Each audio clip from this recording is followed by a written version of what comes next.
So, eigenlijk, mushrooms são um hobby de bastante tempo cava, quase mais de 20 anos. Então, é algo que a começar just mané hobby, então, ongeveer quase 3 anos passado, nós começamos commercial para fazer espécies available na ARUBA. Mushrooms eigenlijk não cresce de semilla, é cresce de local que se chama mycelium. Dus é trabalho eigenlijk começa de laboratório, next door nós temos laboratório, e nós está saca clones e nós está spread mycelium.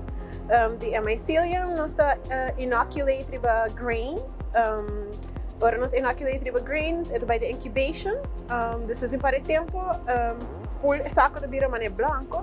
Então de saco aí nós está passando para saco na substrate. O substrate consiste de palo de soy hulls e de wheat bran. Então, você através da incubation, nós temos para cima, nós temos um bloco full branco, nós cortamos, nós temos que ter groei tanto, no environment controlado no qual a mushroom species gosta.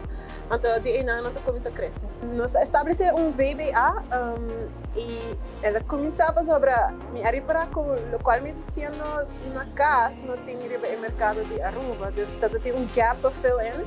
E a chefe descobriu que como está tudo na minha casa, não como se chama me pedir e assim aí ela vai ter que fazer controle.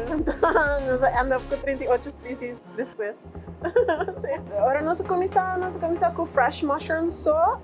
Desde aí nós começamos tem uma temporada nós temos overproduction e não tem suficiente buyers para o produto. So desde nós começamos dry them out. So nós temos dried mushroom.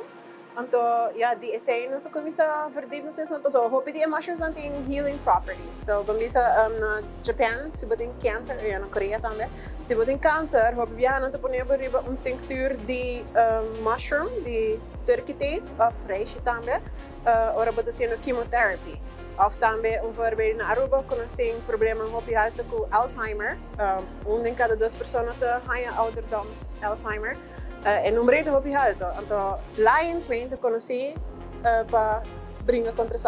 So, eu nós começamos a extrair nós mesmos Lions Mane, nós mesmos Turkey Tail, nós mesmos Cordyceps. Então, essa aqui nós estamos com um biochemist, Jan Cruz. Da nossa sister company, se chama Remedi Terra, então de nós sabemos que é produto de terra.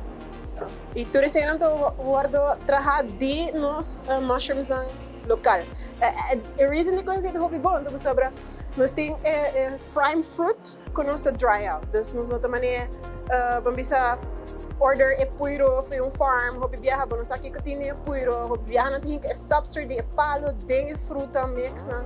Dus nós tem echt premium quality product que não que 100% trabalha na ARUBA. Tem mushrooms dan minhas, mestre bisa Lions Mane, então tincture também é Lions Mane, tincture é o mais popular. Na por contato na 736-6905, nós temos social media também, body Pharmacure Fungi. Of por e-mail também, local é mais fácil. Danke no full team de CUMPRA local para support nos locals, então para bem support nos locals.